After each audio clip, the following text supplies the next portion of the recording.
From New York, here is I've Got a Secret, starring Steve Allen.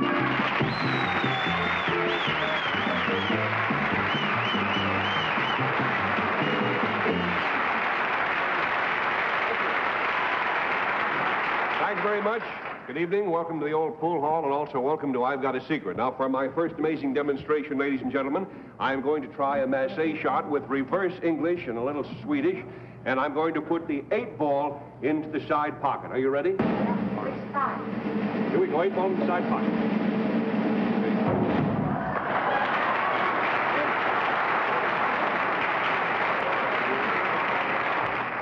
Now that you've seen what I can do with the 8-ball, let's meet the oddballs on our panel. First of all, Betsy Palmer, then Bill Cullen, then Bess Meyerson, and Henry Morgan.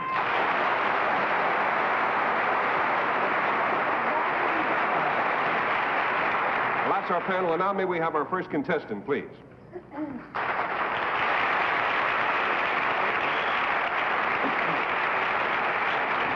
Would you tell us your name and where you're from, please? My name is Billy Staten. I'm from Alexandria, Virginia. And what's your game, fella? Well, I'm in the drive-in restaurant business. No, what I mean is we seem to have a pool table here. Do you shoot a little pool? Well, only as a hobby in my home, I do. I see. Well, you don't hold it like that, but I actually am not too good myself. Would you like to play a little game? You can go first. All right? Well, yes, fair enough. I'll play. Well, then, before we do that, why don't you whisper your secret to me and we'll tell them what's up. Oh, well, sir.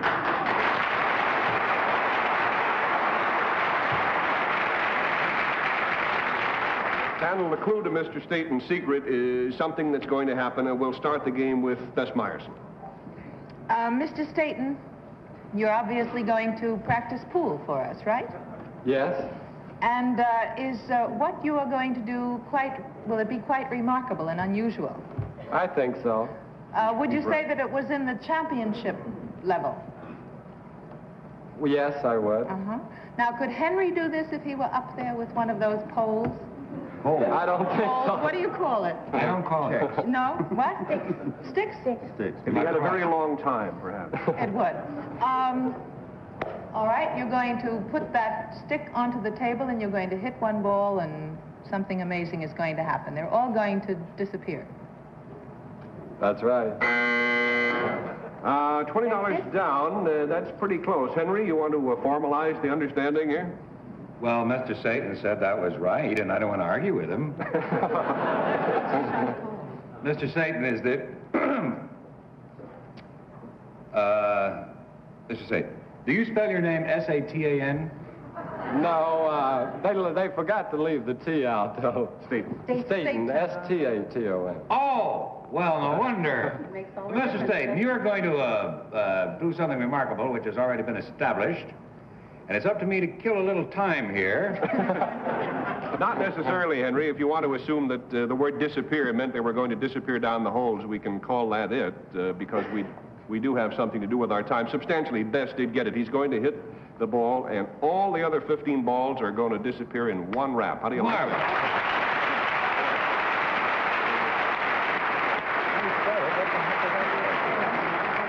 Now, while he's setting it up, I'll just explain that all of the 15 balls, as I say, are going to go with one shot. I want to underline that. And the shot is obviously quite a tricky one. And I must explain on Mr. Staten's behalf that to do this shot the right way and to get it done the first time, you have to have an absolutely level floor. Well, we don't have one, to get right to the point. This is a very old theater. And therefore, we are just doing the best we can. It's not entirely level. He therefore might not make it the first time. So for our own protection, what we did this afternoon was to pre-tape him doing this exact shot. There's nothing tricky about the camera work. You'll actually see him do it either now or by the tape. Now, would you explain, Mr. Staten, where the balls are going to go and how for us, please? I will strike the cue ball from here. I will be standing here. Mm-hmm. I'll strike the cue ball. This ball will go over and make contact with the 11 ball, the closest ball to me. It will propel the 7 into the side. The 4 will glance off the 11 and go into the side. Could you point as you talk there, because we can't see the numbers at home? Yeah. 11 ball will go into the 9 ball and follow in behind it. Mm-hmm. Now the 8 ball here, the black ball, will come into the 10, glancing off of it and going into the side pocket. All right. The red one will follow it in with the impact into this ball will make it go in. This 10 ball, glancing off of this ball, will go into this pocket here. Now the cue ball will propel right straight on through here, making contact with these 2 balls. This cluster of balls here, this ball here, in this corner, the blue one in this corner, the 12 ball into this side, this ball over here, the 5 ball will come in this direction, hitting the 1 and falling in with air. This ball, the 6 ball, the green one, will go into the 15 ball and follow in. Everything figures in my mind as an amateur at this game except one thing. Now, this is the ball that you're going to hit and it's going to do the job. Now, when it comes forward, how the heck is it going to make these 2 balls go back that way? When I am hitting these 2 balls here, you notice I am making this ball here go in this direction.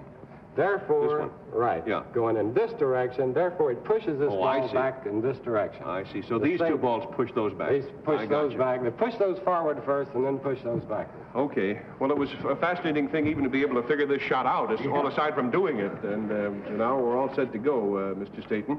As I say, he will either make it now or we'll show you the tape. And again, we apologize for the fact that our floor is kind of cockeyed here.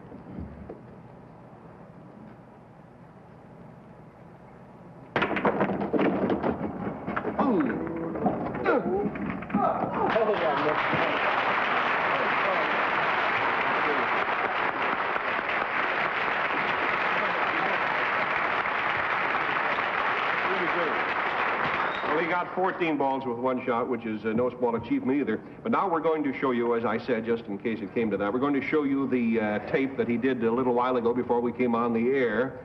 And then after that, we're going to show you the same tape in stop motion. So if we're ready to show him actually making the shot, here he is. Same stroke, and there they all go. How do you like that?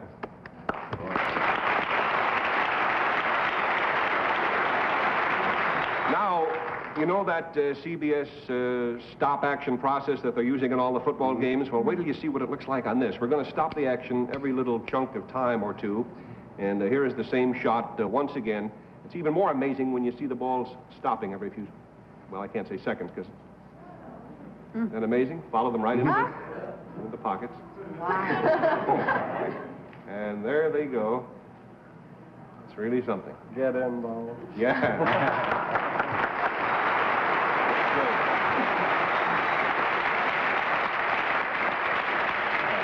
Well, Mr. Staten, you're a real champ. It's always a pleasure to meet one, and I want to thank you for being here tonight. You are, by the way, the Virginia State champion, is that right? Yeah. And he was one of the runner-ups in the 63 and 64 National Billiard Championships. Is that correct? That's right. I'd also like to thank the American Machine and Foundry Company for providing us with this very handsome home billiard table in this pretty color. You don't have to buy green ones anymore, they tell me. So thanks to you for joining us. We hope to see you soon. Thank you very much.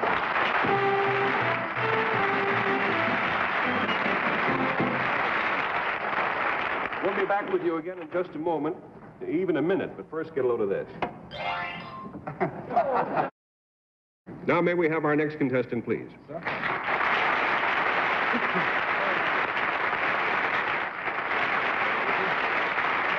Just make yourself comfortable and tell us your name and where you're from. Henry Bryson, Philadelphia, Pennsylvania. Mr. Bryson, panel and ladies and gentlemen, recently won a hard-fought campaign for the office of election judge in Philadelphia. Now, his victory was considered an upset because his opponent had been in office for many years and also because he ran as a Republican in a heavily Democratic district. Mr. Bryson, I imagine you must be quite elated winning with such overwhelming odds, huh? Well, actually, I have mixed emotions about the whole thing. Well, would you whisper to me and explain why you feel this way?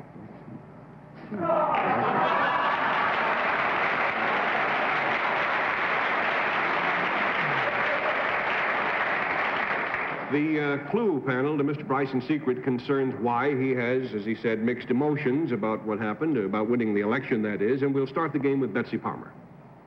Are you called Judge Bryson now? Yes, I would, Judge of Election. Would I refer to you as Judge Bryson? Oh, Judge of election. Make it easy on yourself, but it wouldn't be a mistake. It wouldn't be a mistake. But has it something to do with your being called judge or not being called judge? No more than what we've already clarified. You did win the election. Yes, I did. But you have mixed emotions about it. And the office that you won was office of judge? Election judge, yes. Election judge. Is this a for truly, really office? Yes. Yes. Did it get you into an awful lot of hot water, being the election judge? More or less. More or less. There's a drop. $20 down. Bill Cullen? I think, Election Judge Bryson, sir, Your Honor, that it might have to do with the person whom you defeated, the previous office holder. Would that be it? Are they related to you, for instance? Yes. Would it be your wife or father? One of those. One of those? Yes. Well, it must be, you said many years. Your father? No. Then when it really gets you in trouble, you beat your wife.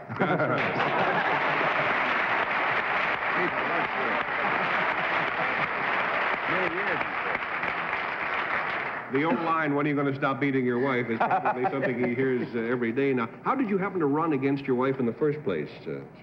Well, the Republicans came to my home one night and asked me if I would be interested in running for judge of elections. I told them my wife was on a different party. So if she said it was all right, it would be all right, I would run against her. So she said it was okay? She said it was all right. She said, in fact, she said, I dare you. Well, I've heard that politics make strange bedfellows, but this is ridiculous. Was she a good sport when she lost, sir? Yes, she was, to a certain extent.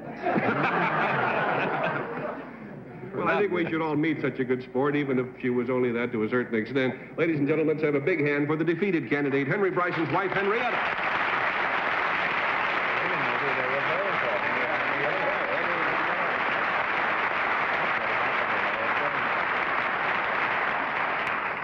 Mrs. Bryson, how did you happen to dare your husband to run against you? What, Well, I didn't think he had a chance in a Democratic division. Did you campaign very hard, Mr. Bryson? No, I didn't. I think she did all the campaigning. Would you look at it that way, Mrs. Bryson? No, I think he did the campaigning. I see. Well, I guess we'll drop that particular point in the interest of marital harmony. But I have a couple of statements on these cards, sir. You gave out an interview to the press, and I'd like to check some of these statements with you. For example, you said, quote, "We waged a relatively clean campaign. There was absolutely no mudslinging. After all, we've been married 25 years. Is that correct?" All that's correct, except that we're married 21 years and not 25. Judge Bryson, what do you have to say about that? We were misquoted. It is 20. That proves you're a real politician. You're not one until you've been misquoted. Thank you very much, both of you, for joining us.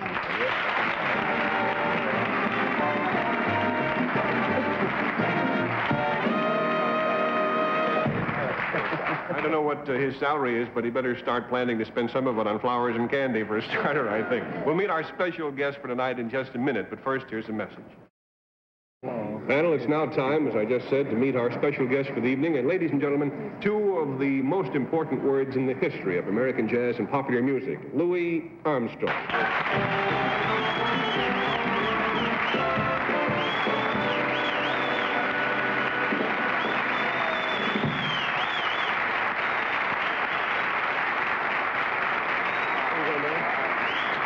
Long time no see there. Yeah, too long. Nice to have you with us again, Louis. Thank you.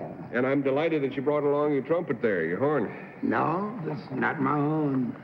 You borrowed it from somebody, did you? Yeah. Well, that's a good question, though. Why would Louis Armstrong borrow a horn, a trumpet, I wonder? Let's whisper about that, and we'll straighten the whole story out right now.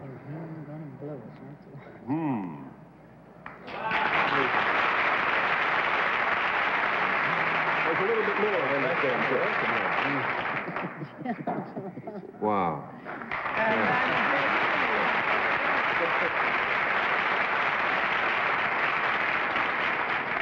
Panel, the clue concerns something that happened, and we'll let Bill Cullen start putting the questions to Louis now. Louis, you didn't bring your own horn. You brought somebody else's. Would you, if you could, would you have brought your own horn had it been possible? I just want you to dig this one. That's the idea. Is this, Louis, a famous horn you have? Got my first scoff. What? We missed that. Well, since they don't didn't hear take scoff, I guess we're still straight here. Oh. We can still play the game a little bit. Whatever it is, I didn't dig it. Louis, was this horn famous for one particular thing? Yes, sir. Would we know this horn? $20 down. You're on the right track, Bess. You would know this horn? Louis, I know that you've been doing some wonderful work for the State Department, traveling all over the world. Did you perhaps pick this horn up in another place other than the United States? This horn? Yeah? No. ma'am. Did it ever belong to you? One time.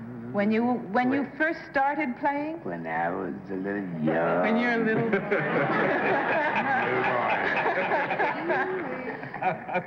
Louis, was it your first horn? Just about. And do we have to know how old it is or how it came back to you? Well, yes, in a Yeah? way. All right. You've just about got it. Henry, you want to underline it? Yeah, the second card is what we're trying to get now. We have established that this is the horn on which he took his first lessons. Let's assume that now. All right. Now, did you did it have a life of its own after it left you? Did you hawk it or something, and then you didn't see it for some years? And then one day you ran into a fella, and he said, "Guess whose old horn I have?" Well, I'll tell you, it's a little too bent up to hawk, you know. But it's a life of its own, and I'm very proud of it. Yeah. Now, did you give this horn, say, to the Smithsonian or no, huh? Well, not the Smithsonian. Is there a home where old horns go?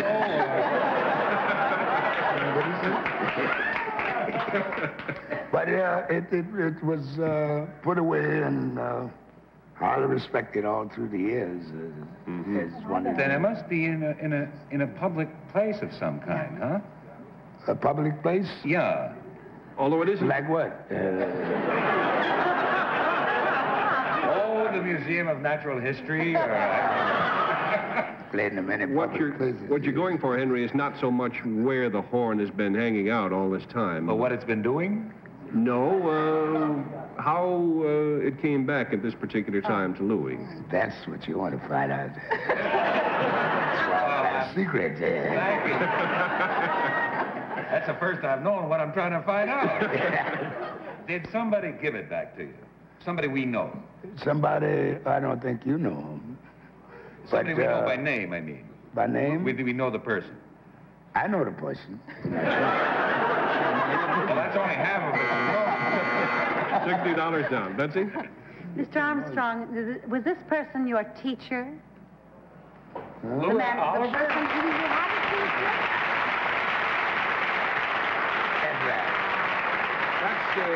That is substantially it. I told you now that Louis borrowed the trumpet. We'll meet now the gentleman who was the director of the home. He borrowed the trumpet from this gentleman for sentimental reasons because it was 53 years ago this week that Louis moved into the Waif's home down in New Orleans. And it was there that he took his first music lessons on this very instrument. Let me show it to you just so you will see that it really looks its age. It's all old and beat up.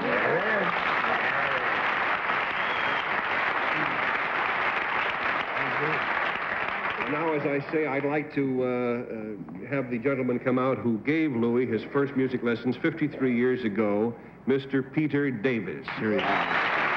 We'll meet him over here.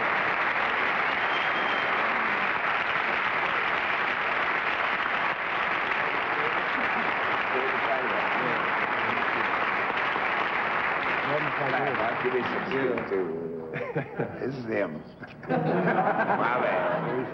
The old master. Mr. Davis, it's a great pleasure to meet you indeed. Now, I'd like to ask you some questions about the young Louis Armstrong. When he first arrived at your home, could you tell right away that he wanted to be a musician? We could, yes. How could you tell that? Because he organized quartets, singing. Mm-hmm. Then he introduced dancing out there, tap dancing. The boys would clap and sing, he'd sing and dance. Mm-hmm. and I was playing with the jazz band at that time. You were playing with the jazz band? Yeah, when I leave the horn there and take some, he'd sneak around there and pick up the horn and go to blowing. So we had an old bugle out there, and we used to blow the police whistle. And say, well, no, that sounds too much like jail for juvenile. And it's time to run some bugle calls from the army on the, then we had a book. How was the bugle? Then he blew the bugle. Louis blew the bugle. Huh? Blew the bugle for the line, for the mess call. Yeah. And after he blew it so well, I tied him on the horn. Yeah, so then you learned the fingering, Yeah, huh? first he saw the puff, and I showed him how to hold his jaw. And then when I did get him to play, when the Saints go marching in, put on the old gray bonnet, it was a high note to be out. Because that's the end of the string. Yeah. None of the other boys couldn't make it. And I couldn't make it myself. So Louis did. He would blow the high C above the staff, letting us know that's the end of the string. I'll bet. How soon after you took lessons from Mr. Davis did you start to play professionally, Louis? As soon as I got out. I run into Joe Oliver and those boys, and every time one of those boys would be late or couldn't make it, they'd let you sit in? They'd say, go down and get Little Louis. That's my name, Little Louis. Little Louis. And I used to sit in with those boys. Is that right, Mr. Davis? You taught a lot of young fellas to play, didn't you? Oh, yeah, a whole lot of them. Many instruments, I Yeah, understand. we had a wonderful brass band, and we used to go around and pass the hat. And remember, you made me leader of the little band? Yeah, leader of the band. And I went into my neighborhood, you know, around where the honky tonks, and Storyville and all them places, and all the gamblers and everything. Yeah. They asked Mr. Davis, say, I see you got Little Louis in there, say, could we give him some money, you know? He said, that's all right. We need some instruments. And they passed the hat for me. And we had enough money to buy a whole band full of brand new instruments and everything.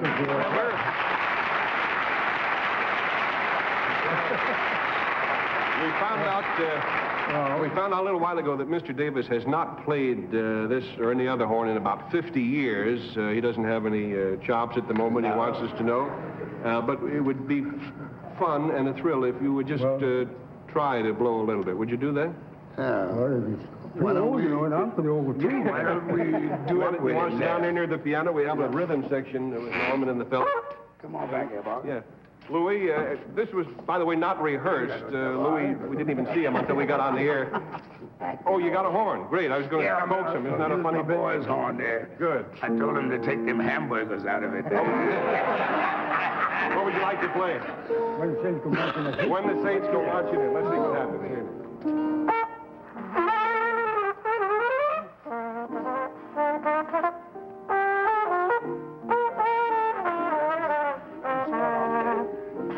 Do you want to beat that, Daddy? Huh? Do you want him to start off with something? Oh, okay. The theater now, folks.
so all we have time to say is Happy New Year, everybody. See you next year, as the old saying goes. Good night, Louis. Good night.